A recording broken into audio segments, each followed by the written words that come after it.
Hello students, आज हामी कक्षा 8 को सामाजिक पढ्ने छौं। त्यही पनि पाठ 1। अब छ हाम्रो समाज भनेको के हो।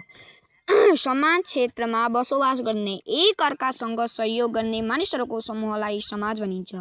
मतलब कुनै ठाउँमा बस्ने मानिसहरू एक अर्कालाई सहयोग गर्छन् र तिनीहरूको समूहलाई समाज भनिन्छ भनेको छ। समाज किन आवश्यक छ त? मानिसले एक्लै बाँच्न सक्दैन। सहयोग, सुरक्षा र विकासका लागि समाजको आवश्यकता हुन्छ। मानिसले कहिले पनि एक्लै बस्न सक्दैन, हैन? मानिसलाई सहयोग चाहिन्छ, सुरक्षा चाहिन्छ र त्यसैले समाजको आवश्यकता पर्छ। हाम्रो समाज कस्तो छ? हाम्रो समाज विविधतायुक्त छ।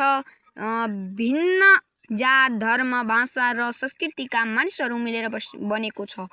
हाम्रो समाज विविधतायुक्त मतलब धेरै जाति, धर्म, भाषा, संस्कृति भएका व्यक्तिहरू छन्, मानिसहरू छन् र तिनीहरू एक आपसमा मिलेर बस्छन् भनेको छ। अब क्वेशन नम्बर 5 तिर जाउँ। समाजमा विभेद के हो? जात, धर्म, लिङ्ग, भाषा आदि आधारमा गरिने असमान व्यवहारलाई विभेद भनिन्छ। मतलब विभेदलाई अर्को भाषामा भेदभाव पनि भनिन्छ। भेदभाव जातिगत भनेर पनि गरिन्छ। धर्म, तेरो धर्म यस्तो, मेरो धर्म यस्तो भनेर पनि विभेद गरिन्छ।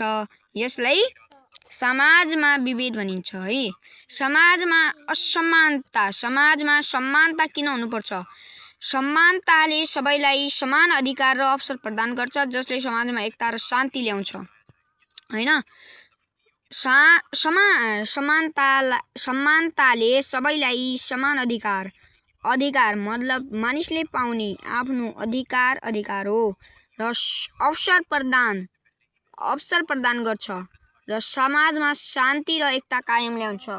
समाजमा झै झगडा हुन दिँदैन र एकता, सबै एक आपसमा मिलेर बस्छन्। यो भनेको एकता हो। ल आजलाई यति, धन्यवाद।